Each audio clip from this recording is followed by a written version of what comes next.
Okay, I think we're set. My name is Bernard Saraki, and I have with me uh, State Representative Lou Lang, and we're going to talk. It's April 16th, 2018, and we're going to talk about the Blagojevich impeachment, which happened about 10 years ago, almost. So, unbelievable. So I think I'll just begin with probably the most dramatic part, one of the most dramatic parts of the whole impeachment process was the arrest, and how the word spread throughout the state. Lou, can you remember what you were doing and where you were when you first were informed the governor had been arrested? First, I think it's important to note the backdrop to all this is that while Governor Blagojevich was a member of my political party, a Democrat, he didn't get along very well with the legislature. In fact, he made the legislature his sworn enemy along the way, which made for some very difficult relationships and some difficult times. And so the morning of the arrest, I was in the car taking my daughter to school, and I heard this on the radio. And it was an eye-opener, believe me, not because necessarily we had such bad relations with the governor, but because here he is, the governor of the state of Illinois, being arrested by the FBI early in the morning without much warning. We knew, of course, that there was an investigation, and so the arrest wasn't totally out of the blue, but the timing, it was out of the blue. The surprise of hearing it over the radio without warning was certainly something that was shocking and different, and at the same time difficult to hear. Nobody wants a high elected official arrested. Nobody wants a high elected official to be accused of wrongdoing. It's just not good for the political system. It's not good for the political process. And those of us who care deeply about the process, not just the bills we pass, not just the public policy we make, but the process of government, had to take a step back and be real concerned about the arrest of the governor of the state of Illinois. If I can recall that the news reports, certainly the week before the arrest, and maybe even 2 weeks before the arrest, there were a lot of reports that were claiming that there were wiretaps and that the governor had been the subject of a wiretap somewhere along the line. Did you or any of your colleagues talk about this, or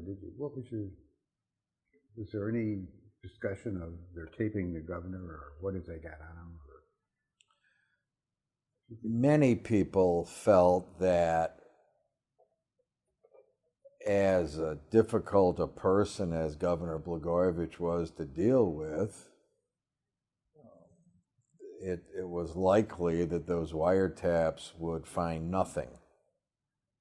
We were quite wrong. Those wiretaps turned out to be a smoking gun and put Governor Blagojevich in a position where it was going to be hard for him to get through the investigation and the trial without a conviction. And of course, those wiretaps were the major crux of the government's case against him. What did you do immediately after you found out? When you dropped your daughter off at school, and who did you talk to? Or is there much of a... I don't really have a memory of who I talked to, but I do have a memory of making many phone calls to many people just to have a conversation about this, what it might mean for the legislature, what it might mean for the government of the state of Illinois, what it might be for the people of the state of Illinois. And of course, each of those things is a separate conversation in and of itself and led to all kinds of different speculation, some wild, some not. and of course led us fairly quickly down the road of impeachment. It's important to note that the impeachment process and the criminal process, while in some ways on parallel tracks, are not the same kind of process at all. To convict someone of a crime, you have to convict them beyond a reasonable doubt. No such standard exists for the impeachment of a public official. The talk of getting ready for an investigation happened rather fast. Did you talk to the speaker that day? I don't recall if I talked to the speaker that day or on a subsequent day, but it was fairly rapid. As you know, the impeachment resolution creating the tribunal and the process was created fairly rapidly. I don't remember all of the actual dates, but I do remember that it was fairly rapid, and I did talk to the speaker shortly after the announcement of the arrest about what his plan might be. And of course, the speaker is very thoughtful about government. You say what you will about him, he's a person who cares deeply about the institutions of government.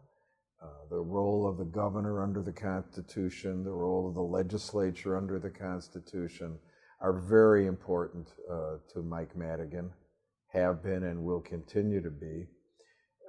And so his actions to set up the panel, the investigatory panel upon which I served, was not so much about Rod Blagojevich, not so much about the individual problems that the legislature had with Governor Blagojevich as it was about protecting the institutions of government, making sure that the people of the state of Illinois knew that the legislature understood that it had a major responsibility to make sure the people knew that we were doing our jobs relative to the checks and balances, the appropriate checks and balances that the legislature has vis-a-vis the governor's office.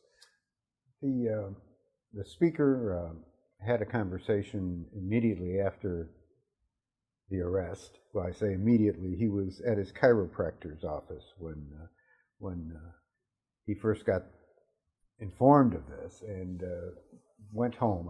My understanding, he told me, and spoke to a few people, and one of those people was David Ellis, who's general counsel, I believe, at the time, and they talked about timelines for various scenarios. And one of the scenarios was an impeachment investigation. And at the end of the conversation, David said to him, "Shall I get ready?" And he said basically that would be a good idea. When did he form the committee, or when did you form the committee that you served on, the impeachment committee? Were you informed that day that you would be, because you were the impeachment committee was formed 6 days later? Were you informed that day, or was there a few days of getting the people together? And how was it decided that who'd be on that committee? I cannot remember the dates in terms of the timeline, but as we said, it was a very compressed time frame in terms of the decision. I'm quite certain I got a call either from the speaker or staff asking me if I was willing to serve on such a panel. I, of course, was, because the integrity of the government of the state of Illinois was at stake.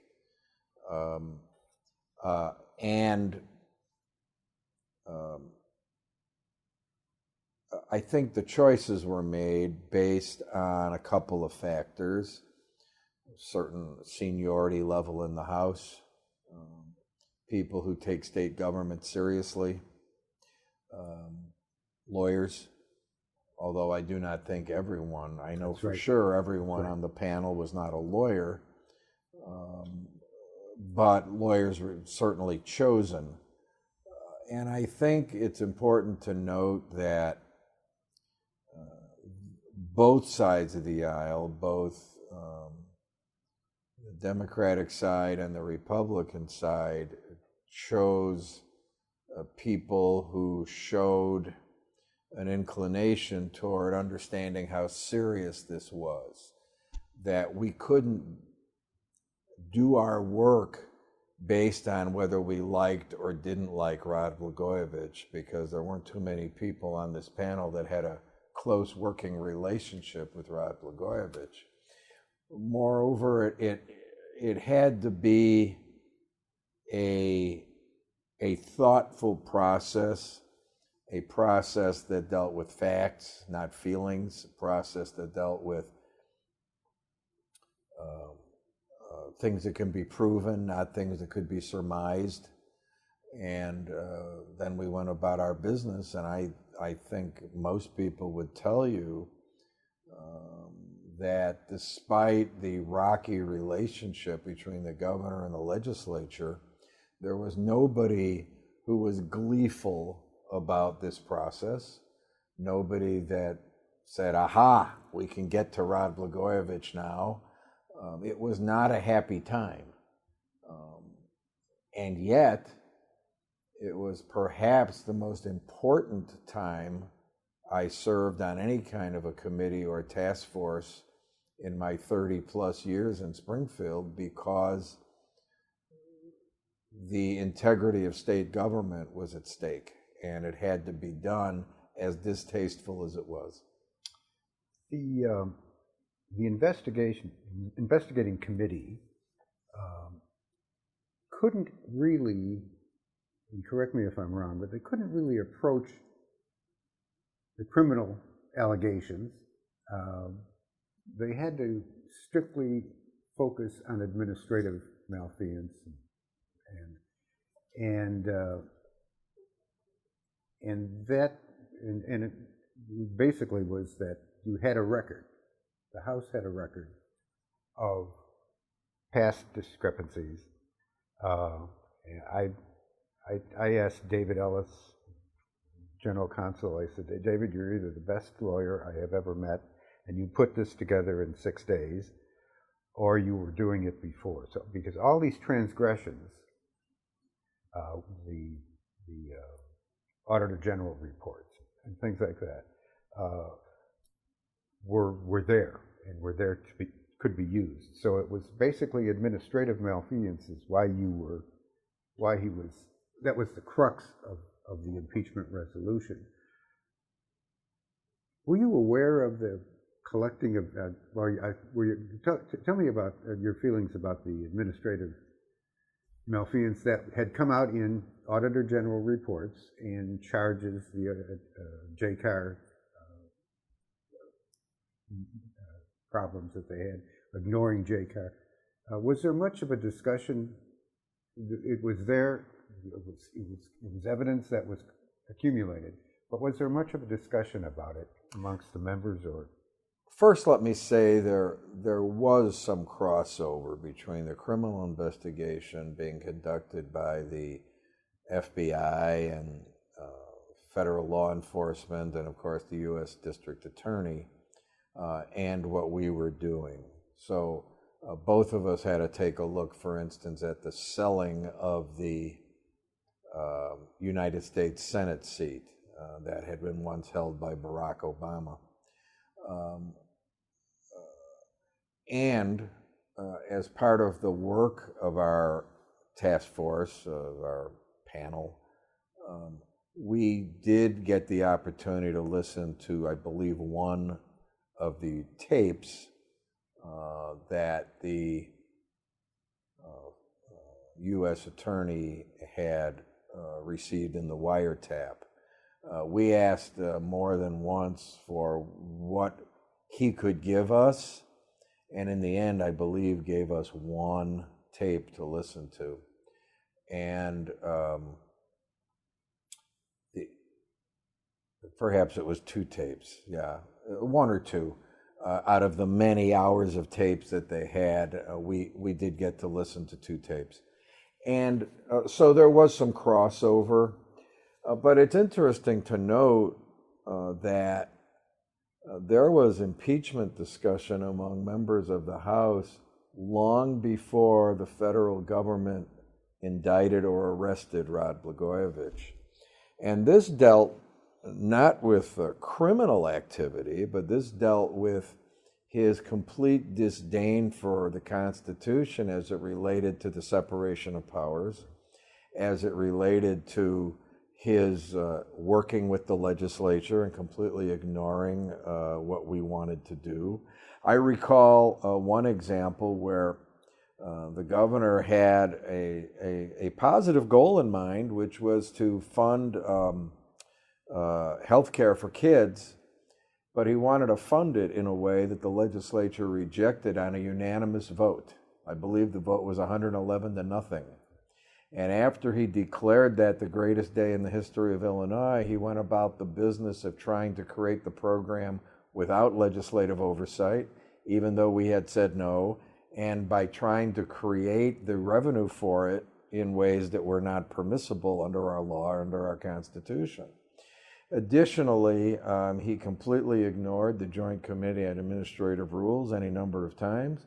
There were many allegations that never got to the point of proof, but many allegations about manipulating test scores so that people he wanted hired by state government could get hired, and any number of other things. And so there were legislators for many months, maybe as much as a year or 18 months before the actual arrest of Rod Blagojevich, who were talking about impeachment. And so when the arrest came, this just pushed all those conversations immediately to the top.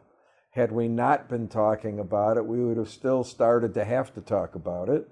But because legislators and others had been talking about the inappropriate actions of Governor Blagojevich, not on a criminal basis, but on a civil basis, on the basis of his relationship with the legislature and his flaunting of the Constitution of the state of Illinois, I'm sure some background on all these issues was being taken. For instance, I serve as a member of the Joint Commission on Administrative Rules, and I was constantly talking to our staff and to our attorney, David Ellis, regarding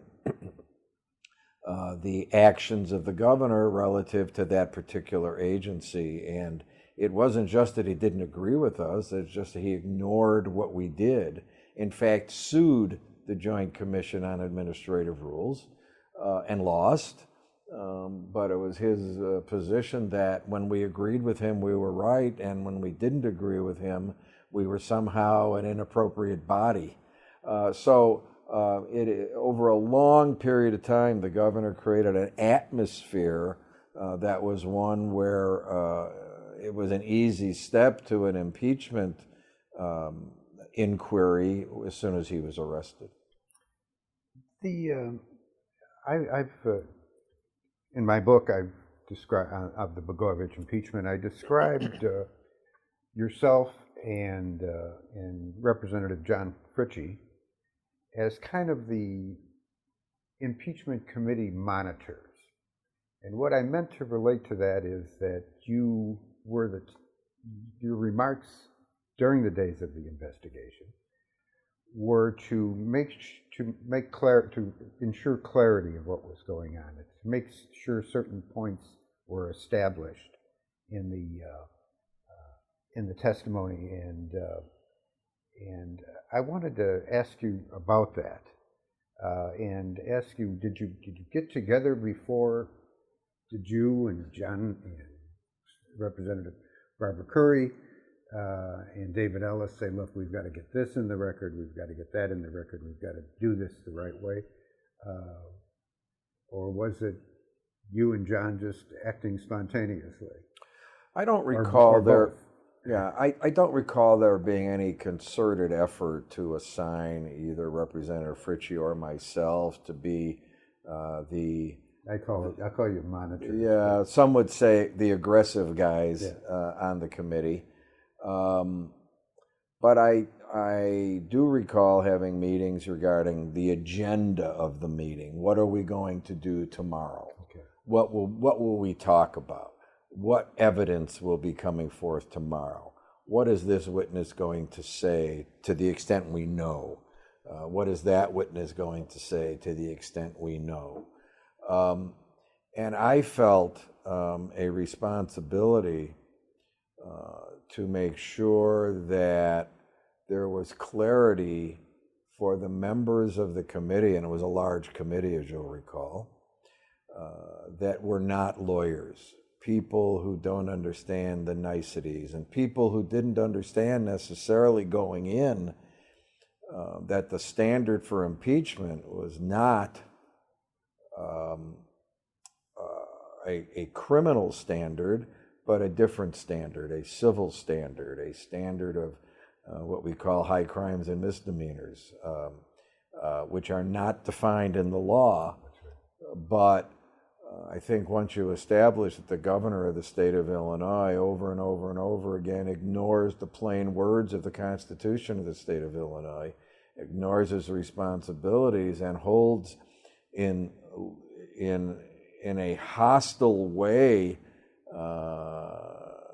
the members of the legislature and the role of the legislature in government, I think it was important to point that out. I also pointed out when Governor Blagojevich's attorney, Ed Jensen, would try to put into the record commentary that was not evidence, I felt it my responsibility, because nobody else was actually doing it, to point out that what he was saying was not evidence, and I challenged him where I could. There was one part of the transcript on one particular day, Jensen and I must have gone back and forth for an hour or more, and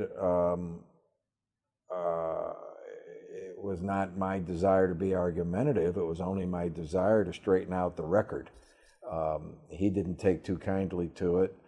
In later years, he told me that I thought I cross-examined him pretty well. If I may, we'll talk a bit about Ed Jensen, the governor's attorney. Edward Jensen was appointed the governor's attorney, I think, about a day before the first day of the investigative committee. Ed Jensen is to this day one of the best defense lawyers I think I've ever encountered. But he was not in court. He was in front of the Illinois legislature in an investigative committee. And that was a problem for him because, and I wanted to ask you a little bit about this because I know that during the investigative committee, you talked about this a lot. You talked about probable cause, and you talked about the rules of evidence and beyond a reasonable doubt. And Jensen kept referring to the committee as the jury, and he kept referring to Barbara Curry as Your Honor as much as he could, very, very cagey individual, trying to give the nuance that this is a court procedure, when in fact it wasn't a court procedure. I wonder if you could talk a little bit about what you thought about that, because I thought you engaged Ed Jensen on that subject of where he was and what he was doing and what the responsibilities were of the committee and the restrictions of the committee. You were not restricted to the rules of evidence. Certainly that is the case. I think there were two reasons that Ed Jensen talked to the impeachment committee the way he did. I think one was cagey, is the word you use, to try to create a certain relationship between himself as the attorney and the tribunal. But I think the second one is just simply the fact that this was new to him, as it would have been new to any lawyer. What lawyer would have ever done a case like this? And he's used to talking to juries, and he's used to talking to judges, and this is the vernacular he would use. But I do think in the end he tried to create the kind of relationship that lawyers try to create with juries. A couple of things that wouldn't work with that. First, we weren't a jury. The closest thing that would come to a jury would be the Senate. Once the governor was impeached, because all the House does is determine whether an article of impeachment should be adopted. It's the Senate that does the actual trial. It's the Senate that does the actual decision on whether a governor should be impeached or whether a governor should be convicted or not convicted of the articles of impeachment. So in many ways, I think he was also trying to lay the groundwork for having what might come later in the Senate. I think it was pretty well established early on that the governor really had very little in the way of response or defense to the articles of impeachment that came forth when this was in the House. If you look at the record, you'll see very little except Ed Jensen's very well thought out arguments of evidentiary response to the evidence that was put forward, whether it be the use of state resources, whether it be the willful ignoring of the rules of JCAR, the Joint Committee on Administrative Rules, whether it be the sale of the U.S. Senate seat. Whatever it was, there was very little in the way of response. And so in the end, he argued what he argued, but he was hoping that his arguments would be heard by another body, the Illinois Senate. And in some respects they were, but limited response, limited defense. It made it fairly easy, I think, for the House Impeachment Committee to vote as we did. The vote was unanimous in the House Impeachment Committee for one article of impeachment that had many subparts, as I recall, and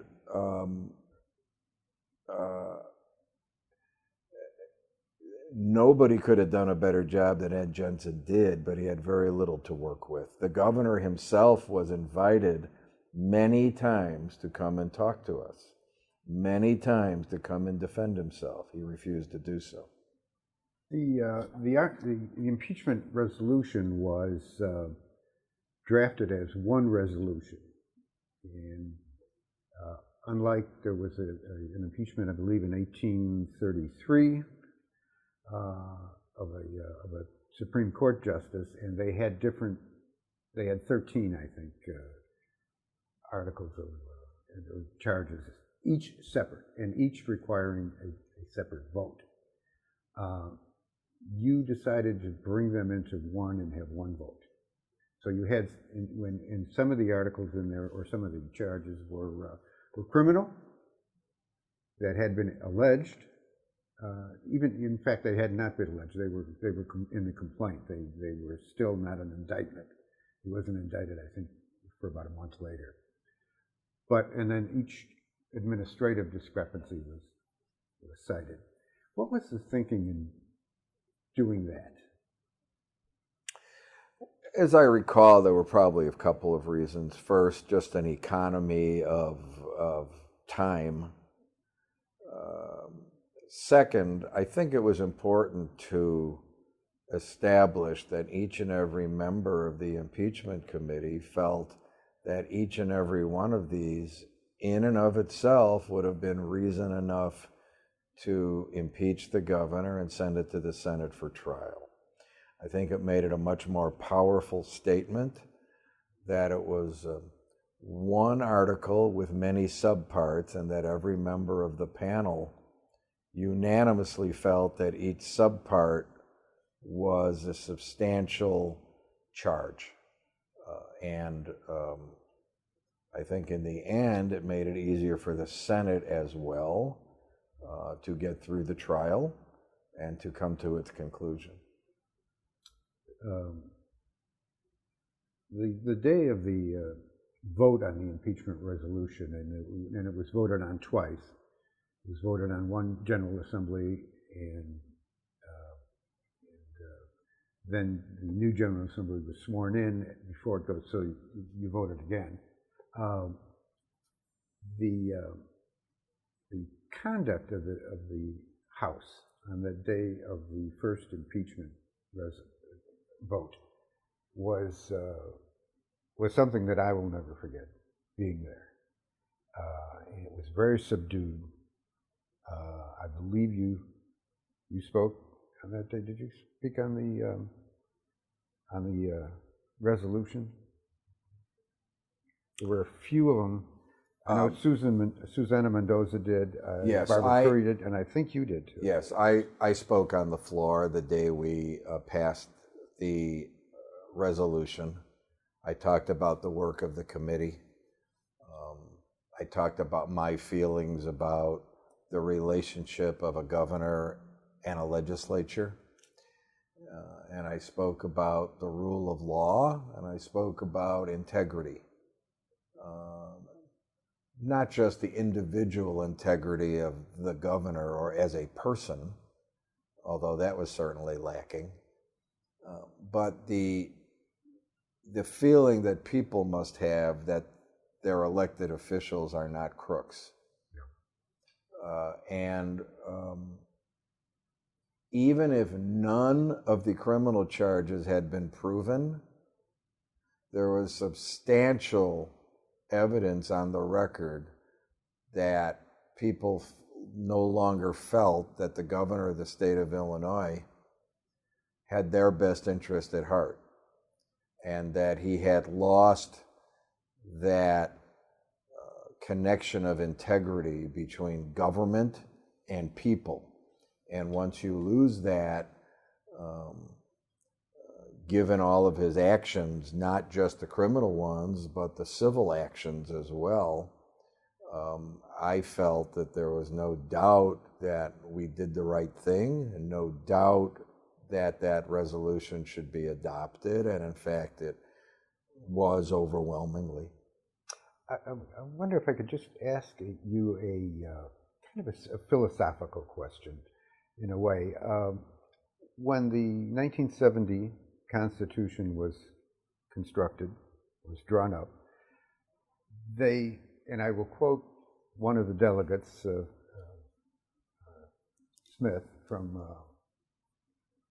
taught at John Marshall Law School, that they left, and Adlucin also, who used to teach at John Marshall, backed this up, and was a staff attorney at the time.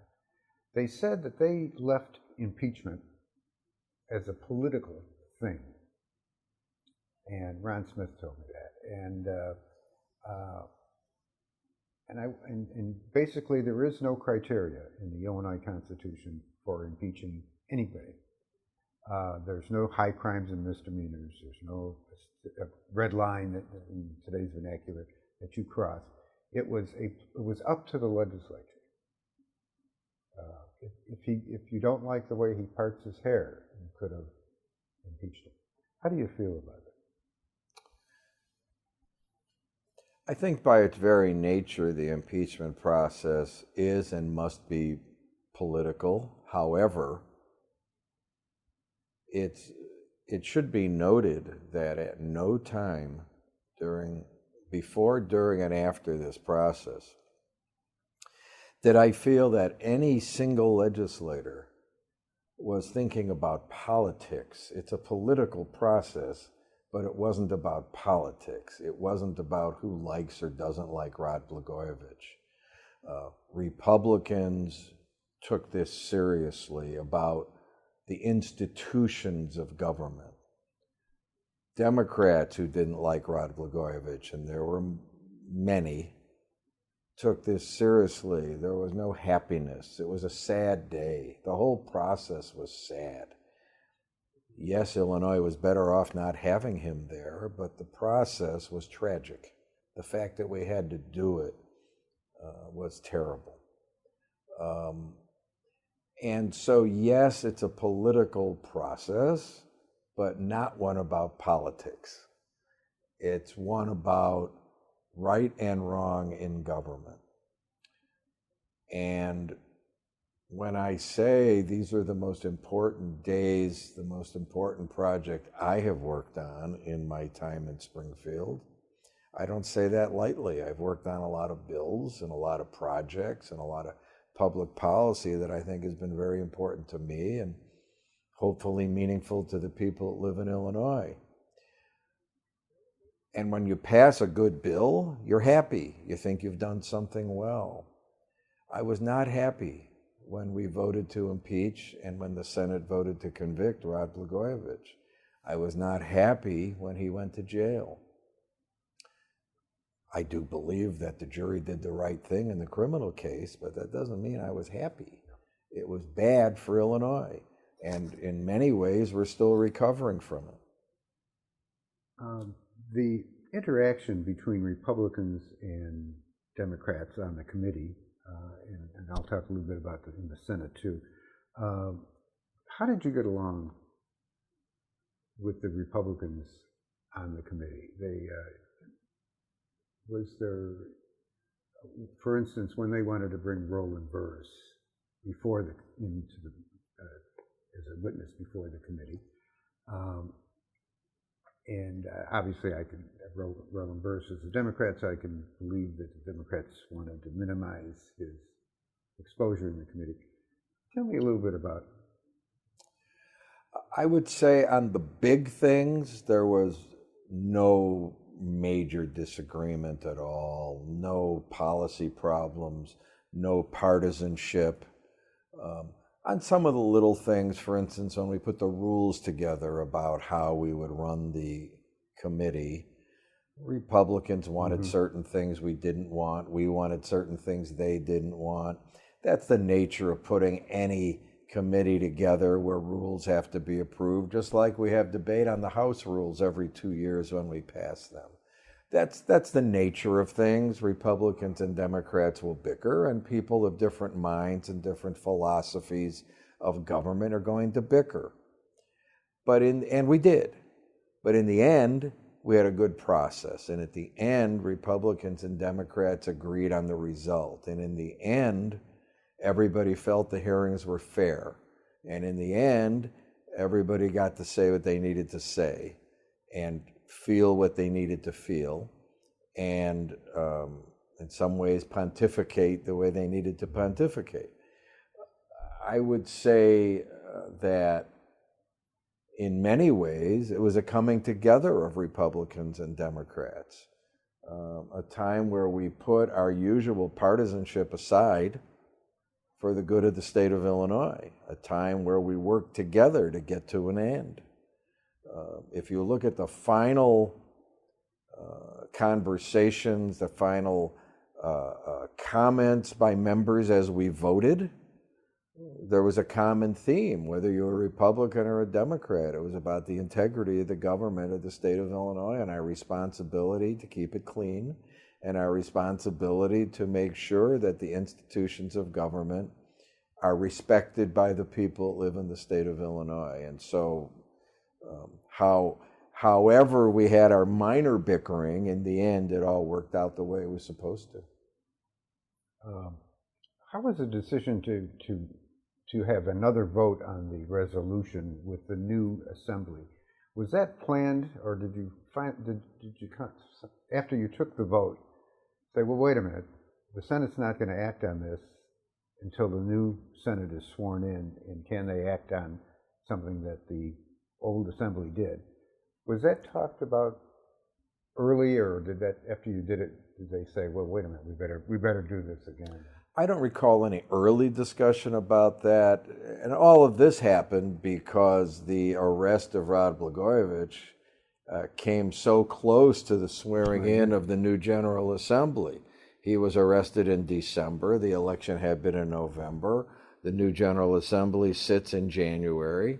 And I just think there was a decision made almost like an insurance policy so that nobody could claim that the new General Assembly was trying to act based on what the old General Assembly did and would it work, and to make sure that no court would order that there was a mistake made. We just had both the old House and the new House adopt the impeachment resolution. The governor had one agency testify in front of the committee. That was Health and Family Services, I believe it was. Were they subpoenaed, or did they simply volunteer to come in, or you said, we'd like to have you come in, so they came in? Or were they subpoenaed? I absolutely do not recall. Okay. They were, if I may say, they gave the committee everything the committee wanted. They were a perfect example of what was going on in the administration, and yeah. So whether they were subpoenaed or not, they did not want to appear. You may recall that when the director came to answer our questions, he actually had his chief of staff answer the questions. yes. He said very little. His chief of staff answered questions, and quite openly and honestly, which is the right thing to do under oath, the right thing to do at any time. But there were some quite enlightening answers coming out of that agency about any number of things. And so when you say that was a good example of what was going on in state government, I think you're right. Yeah, there were certain points when you said to the director that you would keep asking the question over and over until he answered it. So I was just, as an observer, I was wondering, why did they come in? I mean, and do what, what they did. It may well be that they were subpoenaed, or it may be that they felt that at least some agency ought to appear. I just don't recall. Where were you during the trial? Were you down here, or were you back in Chicago? I was in my office during the trial listening to it. Here in Springfield? Here in Springfield. And the reason I was is that I was on the original witness list. That's right. Not not a witness to what happened in the House tribunal, but a witness related to the Joint Committee on Administrative Rules. I've been a member of that commission for a while. I still am, in fact, as we speak today, and pretty familiar with the procedures, and they felt it might be appropriate to have me testify. Turns out they didn't need my testimony. They had much to go on without me, and as I recall, they were also trying to shorten the trial in the Senate, and because they had all the evidence they needed to convict. There was somewhat of a, let me get your answer or reaction to this. There seemed to be a reaction from the senators when a member of the House was testifying. The only member of the House, I believe, to testify was Chapin Rose, and a Republican, and one of the Senate members were not very happy with it, including the Democrats, and I believe Eric Madeir said to David Ellis, "This is not going well." And so David had some rethinking, and all those members of the House that he had listed as potential witnesses were taken off because it was becoming too political, basically, and they didn't want the process to be, even though the House members would have provided some insight, that they also would have provided a political. They also had a goal of making the Senate trial as simple as they could. They had much evidence, and then word filtered down because they didn't know really until the last minute that the governor was going to appear and testify. Even that morning, they weren't sure the governor was going to do that. That's right. And then when word filtered down, I think once they had the evidence on the record, David Ellis, who was prosecuting the case in the Senate, made the decision that the only one witness that mattered after the evidence was on the record was the governor himself. Was he going to be able to say something to defend himself? Was he going to have some magic words to undo the evidence, to undo his basic disdain for the Constitution of the state of Illinois? And the decision was made, let's keep it simple, let's keep it short, and let's let the governor talk his way out of this or not. And the governor couldn't. He babbled for a long time, but he really didn't respond, as I recall, to any specific allegation. That's right. He never really said, well, this isn't true and this is why, and I did that, but yes, but this is why. There was never a defense. It was a lot of Rod Blagojevich doing what he did best during his campaigns, which is to be charming and try to convince people that charm alone is enough to get by in that kind of a process. And of course it wasn't. It was enough to charm people into a second term, but it wasn't enough to charm away the evidence. Lou, is there anything else that you'd like to say about what happened almost 10 years ago now?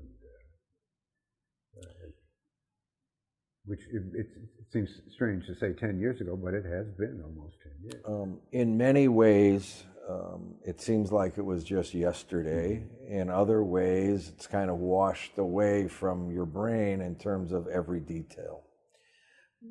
But I will say that I think because the impeachment panel in the House did its job properly and professionally, and I think because the Senate handled the trial properly and professionally, we have made it less likely we will ever have to do this again in the history of Illinois. Doesn't mean it can't happen. If we had done it poorly, if we had done it in a partisan way, and I don't necessarily mean Republican versus Democratic, I mean more the legislature doesn't like you, Rod, out you go. Right. If we had done that, then I think it would have been bad for the future of Illinois, and it would have been bad for the institutions of government. David Ellis has a lot to do with this. David, of course, now is on the Illinois Appellate Court. He's doing a wonderful job. He was a great lawyer, but his brilliance in putting the impeachment committee together and putting the evidence out that he did without double-crossing the federal government, who had its own criminal investigation going on, was brilliant. And in the process of that brilliance, really helped us put a barrier so that it is less likely that this will happen again. A governor who has the desire to play fast and loose with the law, play fast and loose with the facts, use and manipulate state government for his or her own purposes, I think is less likely to do it because we did this correctly. And I'll say again, this wasn't pleasant, but it was absolutely necessary, and being a part of that history is something that I wish I didn't have to do, but I think was necessary, and